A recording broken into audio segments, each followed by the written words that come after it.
20-25 বছরেও বাংলাদেশে ইসলামপন্থী কোনো রাজনৈতিক দল ক্ষমতায় আসতে পারবে না, ক্ষমতায় আসলেও টিকে থাকতে পারবে না বলে মন্তব্য করেছেন ডাকসুর সাবেক ভিপি গণ অধিকার পরিষদের সভাপতি জনাব নুরুল হক নূর সাহেব।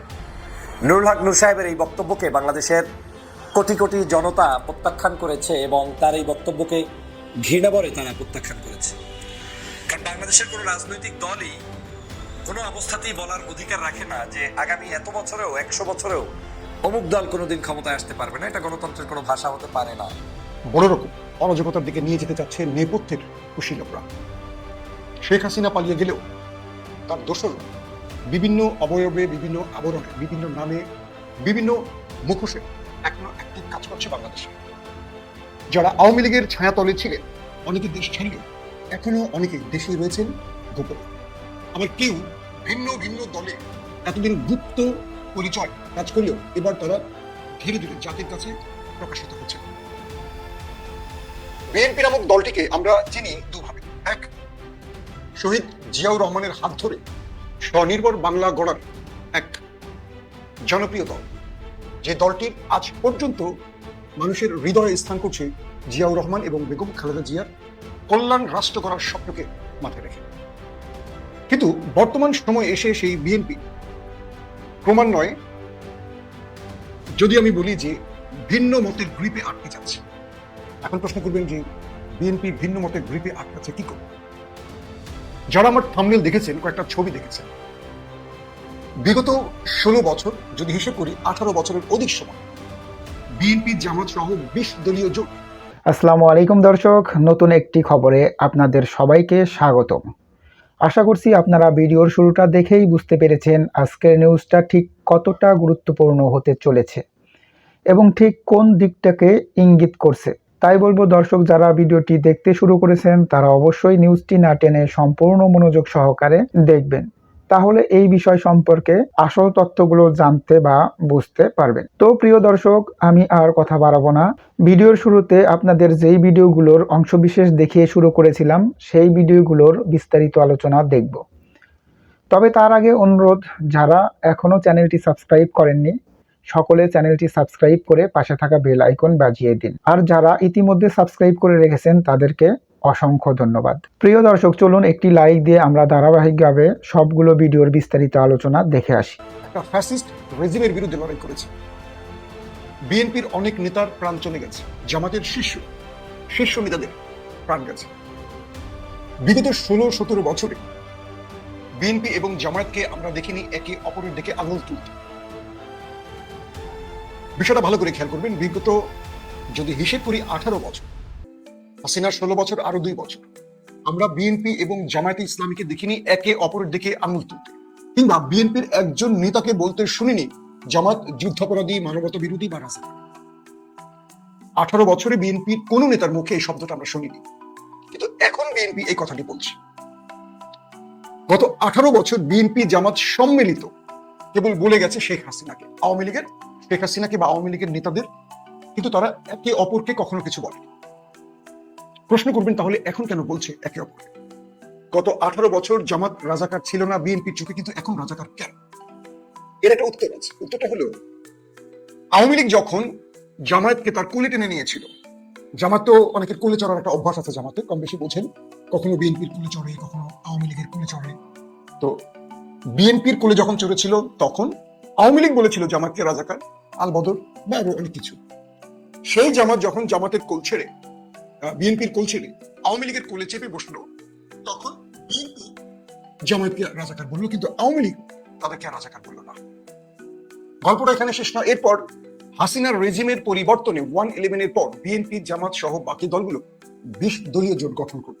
এরপর আমরা একে অপরকে কখনো শুনিনি রাজাকার বলতে, বরং তারা একে অপরের মিলে হাসিনাকে টাফ টাইম দেওয়ার জন্য 16টা বছর বিভিন্ন রকম আন্দোলন করেছে। দেশে জ্বালাও পড়াও হয়েছে, দেশে অসহযোগ হয়েছে, হরতাল হয়েছে, বহু কিছু হয়েছে। নেপথ্যে কে করেছে, কারা করেছে সেই বিশ্লেষণে না যায়, কিন্তু দেশে একটা বড়সড় আন্দোলন আমরা দেখেছি। এই আন্দোলনগুলো ছিল মানুষের, মানে কি বলে, দলীয় আন্দোলন, সর্বস্তরের মানুষের আন্দোলন না। সর্বস্তরের আন্দোলন বা বিপ্লব যেটি হয়েছে সেটি হলো 24-এ এসে বৈষম্য বিরোধী আন্দোলনের মাধ্যমে। প্রশ্ন হলো, যখন 25-এ এসে বিএনপি জামাত যারা প্রায় 18 বছর একজোটে ছিল, এক ঘরে ছিল, এক মতে ছিল, এক পথে ছিল, তারা এখন একে অপরকে টার্গেট করছে কেন? এর প্রধান কারণ হলো আওয়ামী লীগ চলে গেছে এই মাঠ থেকে।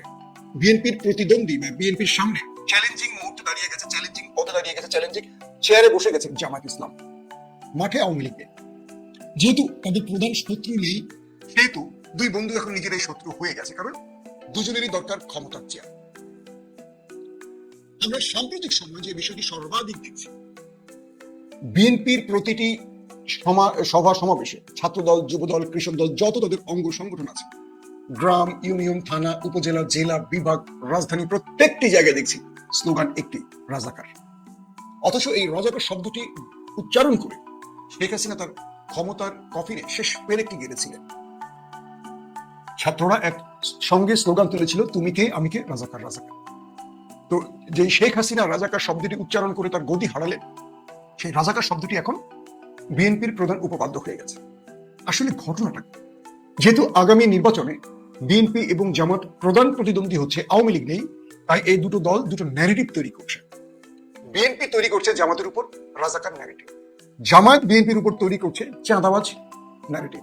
অর্থাৎ একে অপরকে সাইজ করার জন্য, একে অপরে রাজনৈতিকভাবে সুবিধা নেওয়ার জন্য, একে অপরকে ঘায়েল করার জন্য তারা ন্যারেটিভ তৈরিতে ব্যস্ত। যেহেতু জামাত ইসলামী একটু পরিচ্ছন্ন রাজনৈতিক দল, আদর্শিক রাজনৈতিক দল, তাদের মধ্যে সচরাচর দুর্নীতি বা যেটাকে আমরা বলি রাজনৈতিক সন্ত্রাসবাদ, মানে পেশি শক্তির ব্যবহার, কালো টাকার ব্যবহার, এগুলো কম। তাই জামাতকে কোনো ন্যারেটিভে আটকাতে পারছে না অন্য দলগুলো। তাই 54 বছর আগে একটি ইস্যুকে তারা আবার টেনে আনছে, যেটা আওয়ামী লীগ একই কায়দায় টেনে এনেছিল, যুদ্ধাপরাধী অথবা রাজাকার, আল বদর, এইসব ওয়ার্ড। কিন্তু 5 তারিখের পর বিএনপির ঘাড়ে চেপে গেছে চাঁদাবাজ ন্যারেটিভ। এখন এটাকে বিএনপি মুছবে কি করে? মুছতে গিয়ে বিএনপি জামাতের এগেনস্টে সেই অর্থে কোনো ন্যারেটিভ পাচ্ছে না। আর বিএনপি আসলে ন্যারেটিভ তৈরিতে সেভাবে পারঙ্গম নয়। ন্যারেটিভ তৈরি করতে পারে বামেরা, ন্যারেটিভ তৈরি করতে পারে ইসলামিস্টরা, কিন্তু বিএনপি যেহেতু অনেকগুলো মানুষের মতামত নিয়ে, কি বলবো, একটু শান্ত কিসিমের, একটু ভদ্র কিসিমের, অথবা কি বলবো, একটু গোবেচারা টাইপের দল, তো তারা আসলে ন্যারেটিভ না পেয়ে ওই আওয়ামী লীগের ন্যারেটিভ গুলো এখন আমলাচ্ছে। আসেন মূল কথায় আসে। সাম্প্রতিক সময় অর্থাৎ 5 আগস্টের পর নতুন সরকার ক্ষমতায় বসার পর আমরা দেখলাম যে দুটো দলের মধ্যে প্রতিদ্বন্দ্বিতা বা বিভাজন ক্রমান্বয়ে বাড়ছে। যখন এই রাষ্ট্র কিছু সংস্কার বিষয় ঐক্যমত্য কমিশন গঠন করলো, তখন থেকে দেখলাম বিএনপি এক ফর্মুলা দিচ্ছে, জামাত এক ফর্মুলা দিচ্ছে। আবার ইউনূস সরকার যে সংস্কারগুলো তুলেছে, অধিকাংশ ক্ষেত্রেই বিএনপি সহ অনেকগুলো দল, জামাত সহ অনেকগুলো দল মেনে নিয়েছে, কিন্তু সবগুলোর প্রধান প্রধান সংস্কারে বাগড়া দিয়েছে কি আওয়ামী লীগ। বিএনপি তার 31 বা 32 দফা উল্লেখ করেছে, যা এখন এসে মনে হচ্ছে অনেক কিছুতেই বিএনপির না শব্দটা যোগ হয়ে গেছে। তার প্রধান কারণ, বিএনপির সামনে কোনো চ্যালেঞ্জিং প্রতিদ্বন্দ্বী নেই। ধরুন এখন যদি নির্বাচন হয়, এটুকু বলা যায় বিএনপি ক্ষমতা চলে আসবে, আমরা মনে করছি। যদিও ভোটের দিন কি হবে বলা যাচ্ছে না, কারণ 18 বছর এই দেশে ভোট হয়। 18 বছরে বিশাল সংখ্যক একটা তরুণ গ্রুপ ভোটার হয়ে গেছে, পূর্বে অনেক বয়স্ক মানুষ মারা গেছে। তো এটা জনাব তারেক রহমান বলেছেন যে এবারের নির্বাচন হবে বাংলাদেশের ইতিহাসে সবচেয়ে চ্যালেঞ্জিং নির্বাচন, কিন্তু এটা বিএনপি মনে করছে না। বিএনপি মনে করছে যে তাদের ভয়ে সবাই চলে আসে, বা সবচেয়ে বড় দল বিএনপি, আওয়ামী লীগ নেই মাঠে, আবার আওয়ামী লীগের ভোট তারা পেতে পারে, বা তারা মাসেল ব্যবহার করে, শক্তি ব্যবহার করে আওয়ামী লীগকে কেন্দ্র এনে ধানের শেষে ভোট দেওয়া হবে, এমনও পরিকল্পনা তাদের থাকতে পারে। তো সবকিছু মিলে বিএনপি মনে করছে তারা ক্ষমতায় আসবে। এই ক্ষেত্রে এখন আসলে জামায়াতকে তারা প্রতিদ্বন্দ্বী ভাবছে, প্রধান আওয়ামী লীগ না থাকার কারণে। আর জামাত এই সুযোগটাকে কাজে লাগাচ্ছে, বিএনপির এই নেগেটিভ প্রচারণা, এই রাজাকার ইস্যু বা এই ইস্যুগুলো দিয়ে জামাত বোঝাচ্ছে তার জনগণকে, দেখো আমাদের বিরুদ্ধে অন্য কোনো ন্যারেটিভ ওরা পাচ্ছে না। তাই 54 বছর আগে একটি মিথ্যা ন্যারেটিভ ওরা তৈরি করছে, এটা জামাত বলছে। আমাদের ওরা চাঁদাবাজি বলতে পারছে না, ধর্ষণ দল বা ধর্ষণ লীগ বলতে পারছে না, আমাদেরকে ওরা চুরি, বাটপাড়ি, লুটপাটের কোনো অভিযোগ দিতে পারছে না। এই জন্য ওরা আমাদেরকে একটা আজগবি রাজাকার শব্দ ব্যবহার করছে। ওদের বিরুদ্ধে অনেক ন্যারেটিভ আছে, আমাদের বিরুদ্ধে, এটা জামাত তার পাবলিকলি এখন বলা শুরু করেছে। তো বিষয়টা হলো কি, আওয়ামী লীগের ভোট টানার জন্য এখন বিএনপিকে কয়েকটা পথ বেছে নিতে হচ্ছে। এক, যারা বিগত সময় আওয়ামী লীগ করেছে, পরবর্তী বিএনপিতে এসছে, এদেরকে কি বিএনপি পরিকল্পিত মাঠে নামিয়েছে আওয়ামী লীগের ভোট টানার জন্য? বলা হচ্ছে বিএনপির অ্যাডভোকেট ফজলুর রহমান, হাবিব সাহেব, তারপর একজন আছেন, আরো নারী একজন ব্যক্তি আছেন, রুমিন, আমাদের রুমিন আপা সহ, এরা অনেকেই অনেকটা আওয়ামী লীগের সুরে কথা বলছে। খোঁজ নিয়ে দেখেন এরা প্রত্যেকেই আওয়ামী লীগের ঘর থেকে উঠে এসছেন, এবং এদের রাজনীতি শুরুটা আওয়ামী লীগের ঘরেই হয়েছে। তো হাবিব সাহেব যখন বলেন, বিএনপির হাবিব রহমান যখন বলেন আহ, যে কি বলে, দুই সাপের এক বিষ, নৌকা ধারে শীষ, যে স্লোগান তুলবে তার যুবা কেটে ফেলবেন, হাত কেটে ফেলবেন, এরপর মামলা হলে প্রয়োজন তার নামে হবে। এই যে সন্ত্রাসী কাদের কথাগুলো বলছে, এটা কি বিএনপিকে অভয় দেওয়া হচ্ছে না বিএনপিকে পচানো হচ্ছে? বিএনপি যারা তরুণ নেতৃত্বে এসছেন বা যারা একটু শিক্ষিত সমাজ, তাদের সোশ্যাল মিডিয়ায় দেখবেন যে তারা এই লোকদের সমালোচনা করছে। এরা বলছেন যে বিএনপিকে ডুবানোর জন্য এই কয়েকটা ব্যক্তি যথেষ্ট, আর কিছু লাগবে না। যখন জনাব তারেক রহমান বা বিএনপির হাইকমান্ড প্রতি মুহূর্তে চেষ্টা করছেন একটা সহনশীল রাজনীতি করতে, একটা সৌহার্দ্যের রাজনীতি, বাংলাদেশ গড়ার প্রত্যয় নিয়ে যখন তারেক রহমান তার প্রতিটি বক্তব্যে তার যে পরিকল্পনাগুলো পেশ করছেন, অসম্ভব সুন্দর গঠনমূলক, কিন্তু এই ব্যক্তিদের বক্তব্যের সাথে তারেক রহমানের বক্তব্যের কোনো মিল নেই। যে তারেক রহমান বা বেগম জিয়া বলেন জামাত শিবিরের যে নেতাদের ফাঁসি দেওয়া হয়েছে এরা মানবতা বিরোধী, যুদ্ধাপরাধী বা রাজাকার ছিলেন না, কিন্তু বিএনপির অনেক নেতৃত্ব তাদেরকে রাজাকার বলছে। এখন দলের যে প্রধান ব্যক্তি বেগম খালেদা জিয়া, দ্বিতীয় গুরুত্বপূর্ণ প্রধান ব্যক্তি জনাব তারেক রহমান যখন এই কথাগুলোকে নাকচ করেন, তখন দল কি করে এই কথাগুলো বলে? মূলত এটা একটা রাজনীতি। বলা হচ্ছে যে আওয়ামী লীগের ফ্যাসিস্ট রেজিমের কিছু পরিকল্পনা আছে, আওয়ামী লীগ দেশ ছাড়া হয়ে গেছে, কিন্তু আওয়ামী লীগের বহু গুরুত্বপূর্ণ মাথা এখনো দেশে আছে, গোপনে আছে, পুলিশ তাদের ধরতে পারছে না, অথবা পুলিশকে বড় অঙ্কের টাকা দিয়ে তারা খুব নির্বিঘ্নে রয়ে গেছে, দুটোর একটা। তো এখন বলা হচ্ছে, দেখবেন বাংলাদেশে এই মুহূর্তে এনটিভি, বাংলাভিশন ছাড়া প্রতিটা টেলিভিশন আওয়ামী লীগ মালিকানাদের। তো সাম্প্রতিক সময় টেলিভিশনগুলোর যে টকশোগুলো হচ্ছে, খুব ভালো করে খেয়াল করে দেখবেন বিএনপির যথেষ্ট জানাশোনা মেধাবী প্রজ্ঞাবান ব্যক্তি আছে যারা রাজনীতি নিয়ে দুর্দান্ত লেকচার দিতে পারেন, আলোচনা করতে পারেন, মানুষের মগজে বাংলাদেশের রাজনীতির একটা পজিটিভ থিঙ্ক তৈরি করতে পারে। এরা দেখেন ঘরের কোনায় পড়ে আছে, এদেরকে ডাকছে না টেলিভিশনগুলো, কারণ টেলিভিশনগুলোর টার্গেট হলো এমন কাউকে ডেকে আনতে হবে যারা বিএনপি এবং আওয়ামী লীগকে বিএনপি এবং জামাতকে লাগিয়ে দেবে। অর্থাৎ টকশোতে বসে বিএনপির সাইনবোর্ড ধরে গুপ্ত আওয়ামী লীগ, মানে যারা বিএনপি করছেন, বড় বড় পদে আছেন কিন্তু গুপ্ত আওয়ামী লীগ, তাদেরকে টকশোতে পরিকল্পিত টেলিভিশনগুলোর কর্তারা নিয়ে আসছেন, উপস্থাপিকেরা নিয়ে আসছেন। দেশে এত কিছু ঘটছে, তাদেরকে প্রশ্নই করা হয় জামাত আর শিবিরকে নিয়ে। ঢাকা বিশ্ববিদ্যালয় ডাকসুর নির্বাচনে সব দল একজোট হয়ে গেছে, বা সব দলের সুর এক, বিপরীতে দাঁড়িয়ে আছে শিবির। ঘটনা কোনটা? আসলে উদ্দেশ্য ধরেন ফজলুর রহমান, হাবিব, রুমিন ফারহান বা আরো যারা, মাসুদ কামাল সহ যারা রয়েছেন, তাদের 5 তারিখের পর বক্তব্যগুলো খুব ভালো করে নোট করেন, খেয়াল করবেন। তারা একটা আওয়ামী লীগের সমালোচনা করছে না, তারা সব সমালোচনা করছে কাদের? জামায়াতের। বিগত 16 বছর যারা আন্দোলন করলো, গুম হলো, খুন হলো, বিএনপি এক প্রকার আশা ছেড়ে দিয়েছিল যার জীবনে বিএনপি রাজনৈতিকভাবে ক্ষমতা আসবে। আওয়ামী লীগ যেভাবে তার মিশন ভীষণ বাস্তবায়নে লং টার্মে দেশটাকে কি বলবো তাদের পকেটের বন্ধু করে ফেলেছে, বিএনপি নেতারা হতাশ হয়ে পড়েছিল, জামাত নেতারা হতাশ হয়ে পড়েছিল। এই বিপ্লবটি 24-এর বিপ্লব না হলে আজকে হয়তো আওয়ামী লীগের নিষ্পেষণে শিকার থাকতো এরা, কিন্তু সেই সব নেতারা সমালোচনা করছে কার? জামাতের। আওয়ামী লীগ নেতারা কথা বলছে না। রুমিনকে শুনছেন? শুনছেন না। আবার গজিয়ে ওঠা কিছু বামপন্থীরা হঠাৎ বিএনপি সেজে ফেলছে। আমরা যারা বিগত সময় যথেষ্ট নির্যাতন ভোগ করেছি, দেশ ছেড়েছি, বহু রকম জীবনের মানে মূল্যবান সময়গুলো হারিয়ে ফেলেছি, আমরা এগুলো প্রকাশ করি কম, এগুলো নিজেকে প্রচার করে তুলতে চাই না। দেশটা তো আমাদের কাছে সবার আগে, ব্যক্তিগত নিজের জীবনটা আগে না। সাম্প্রতিক সময় আমেরিকা থেকে বিরানি আলম নাকি তার নাম, তিনি নিজেই ঘোষণা দিয়েছেন বিরানির দোকান দেবেন। তিনি দেখবেন ডাকসু নির্বাচন নিয়ে খুব কি বলবো অ্যাগ্রেসিভ পোস্ট করছেন। মানে এই মুহূর্তে যে মালগুলো বাতিল মাল, যেগুলো কমের মাল, তারা কৌশলে বিএনপি সাজতেছে।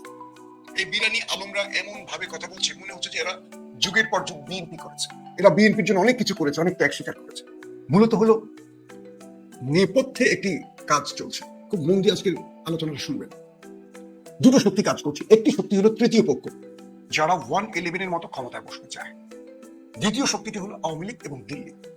আওয়ামী লীগ এবং দিল্লি পরিকল্পিতভাবে কিছু আধা কাজরা বিএনপিকে কিনে ফেলেছে।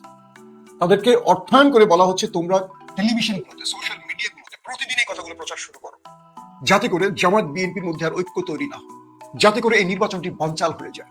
এমন ভাবে তোমরা কটূক্তি করো, বিএনপি একটু উগ্র হয়ে যাবে, জামাত একটু উগ্র হয়ে যাবে, তারপর তাদের মধ্যে রাজপথে লড়াই শুরু হবে। তারা যখন দুর্বল হবে, তখন আমরা এই যে 1-1.5 বছর বা 2 বছর আমরা শক্তি সঞ্চয় করেছি আত্মগোপনী থেকে, আমরা একসাথে মাঠে নামবো।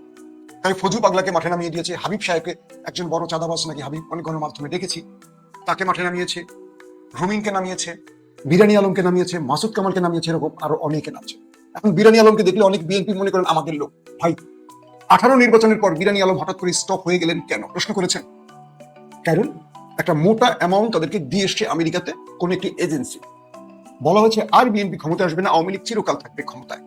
তাই তারেক রহমানের সবচেয়ে বেশি কটূক্তিকারী একজন সাংবাদিক, নোংরা ভাষা যিনি কটূক্তি করতেন, সেই বিরানী আলম হঠাৎ করে বিএনপির বুদ্ধিজীবী বা পণ্ডিত সেজে গেছে। আর বিএনপির কিছু মাথা মোটা লোক আছে, সবাই না কিছু। আমরা এই যে কথাগুলো বলছি এখন আমাদেরকে ট্যাগ দিবে, হ্যাঁ আপনি তো অমুক দলের, আপনি তমুক দলের। ভাই আমি কোন দলের আমি তোমাকে জবাব দেবো, আমি তোমাকে জবাব দিতে বাধ্য নই। তুমি কোন দলের সেটা আমি আগে চিন্তা করছি। প্রচুর আওয়ামী বামপন্থী বা ফ্যাসিস্টদের দোসররা আইডিতে নাম পরিবর্তন করেছে, পূর্বে পোস্ট ডিলিট করে ফেলেছেন, ফেক আইডি খুলেছেন, জিয়াউর রহমান খালেদা জিয়ার ছবি দিয়ে আইডি খুলেছেন। এখন তারা সাচ্চা বিএনপি সেজে এই বিপ্লবের অংশীজনদের মধ্যে বিভাজন করার জন্য বিরোধ লাগাবার চেষ্টা করছেন। কখনো তারা বিএনপির সাথে জামাতকে, কখনো এনসিপি কে, আদার্স দলগুলোকে টেনে আছে। আর অনেকে বুঝতে পারছে না যে আসলে এরা কারা। ফেক আইডি, কার ছবি নেট থেকে নিয়ে ছবি দিয়ে খোলা হয়েছে। আবার অনেকেই আছেন যারা আওয়ামী লীগ করেছেন বিগত সময়, কিন্তু সকল পোস্ট ডিলিট করে দিয়ে তারা এখন বিএনপি সেজে গেছে। 18 নির্বাচনে সুবিধা পাওয়া বিরানী আলমরা, যারা বাংলাদেশ থেকে এজেন্সির মাধ্যমে হাসিনার ঘরের থেকে প্রচুর অঙ্কের টাকা পেয়ে আমেরিকাতে অনেক সম্পদের মালিক হয়েছে, তারা সেই মিশনে আবার নেমে গেছে। কি করে? তারা কিন্তু বিএনপির পক্ষে জামাতের এগেনস্টে বলছে। বিএনপি মনে করছে এরা তো আমাদের রং করছে, আমাদের পক্ষে। আসলে না, এদের উদ্দেশ্যটা হলো এই ঐক্যে ফাটল ধরা, এদেরকে দুর্বল করা। মাসুদ কামালকে এতদিন মনে হতো আওয়ামী লীগের সমালোচক, তিনি অল্প হোক কম হোক সহজ করে হোক আওয়ামী লীগের সমালোচনা করতেন। এখন তিনি কার সমালোচনা করছেন? আওয়ামী লীগের নাম উচ্চারণ করছেন, ভুলে গেছেন 16 বছর।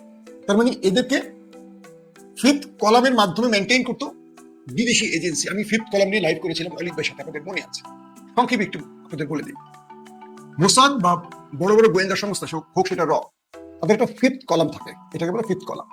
মূলত এরা রাষ্ট্রের সেলিব্রিটি, বুদ্ধিজীবী, শিক্ষক, নায়ক, নায়িকা, শিল্পী, বিভিন্ন রাজনীতিবিদ, বিভিন্ন পেশাজীবী, গুরুত্বপূর্ণ ব্যক্তিদেরকে টার্গেট করে। এদেরকে অর্থায়ন করে এরা এদের মানে পারপাস সাফ করার জন্য ব্যবহার করে। যেমন কলিমুল্লাহ গ্রেপ্তার হয়েছে, তিনি ছিলেন ফিফথ কলামের ব্যক্তি। যেমন প্রথম আলো, ডেইলি স্টার ফিফথ কলামের। এরা বিদেশি এজেন্সির হয়ে কাজ করে। দেখবেন বাংলাদেশে যদি কোনো মাদ্রাসা পুড়িয়ে দেন, মসজিদে কোনো হামলা হয়, শাহরিয়ার কবিরা কখনো কথা বলতেন না।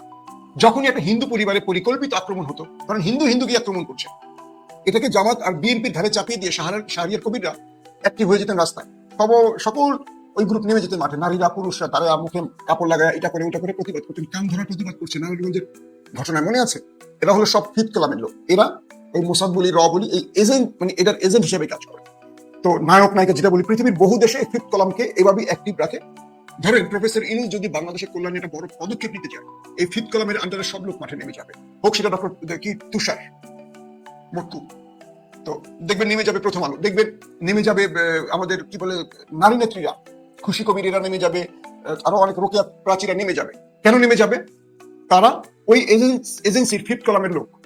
তো রাষ্ট্রকে দেখবেন, এগুলো পৃথিবীর সব দেশেই আছে এই ফিফথ কলাম। এই এজেন্সিগুলো এদেরকে ব্যবহার করে, এদের মূল মাসোয়ারা আসে ওই এজেন্সির কাছ থেকে।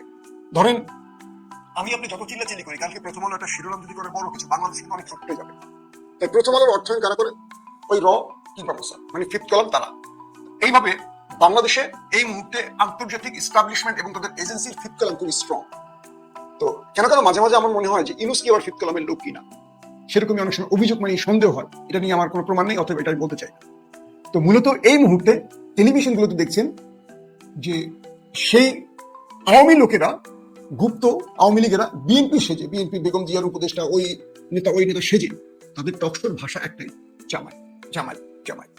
ভাই আপনার কাছ থেকে আমরা চাই কি? বিএনপিকে আগামী দিনে যদি বিএনপি ক্ষমতায় আসে, আপনি কিভাবে রাষ্ট্র সাজাবেন? আপনার প্রতিটি বক্তব্য আমরা কাগজে নোট করব। আপনার প্রতিটি বক্তব্যে এই দেশ তৈরি হবে, এই দেশের পিলার গুলো মজবুত হবে। 16 বছর ধরে হাসিনা যে দেশটাকে ধ্বংস করে দিয়ে গেছেন, এই দেশটাকে আমরা কিভাবে গড়বো তার পরিকল্পনা তৈরি করবেন। এখনো সেই কাদা ছোড়াছুড়ি রাজনীতি কেন করছে? বোঝা যাচ্ছে। আবার যে টেলিভিশনগুলোর দর্শক, আশা করি সবগুলো ভিডিওই আপনি মনোযোগ সহকারে দেখেছেন। সেই সাথে দর্শক, এই ভিডিওগুলো সম্পর্কিত যদি কোনো তথ্য বা মতামত থাকে তাহলে অবশ্যই কমেন্টস করে জানিয়ে দিন। এতক্ষণ সাথে থাকার জন্য ধন্যবাদ। আবার দেখা হবে আগামী ভিডিওতে কোনো নতুন টপিকস নিয়ে। সকলের সুস্বাস্থ্য কামনা করে বিদায় নিচ্ছি। আল্লাহ হাফেজ।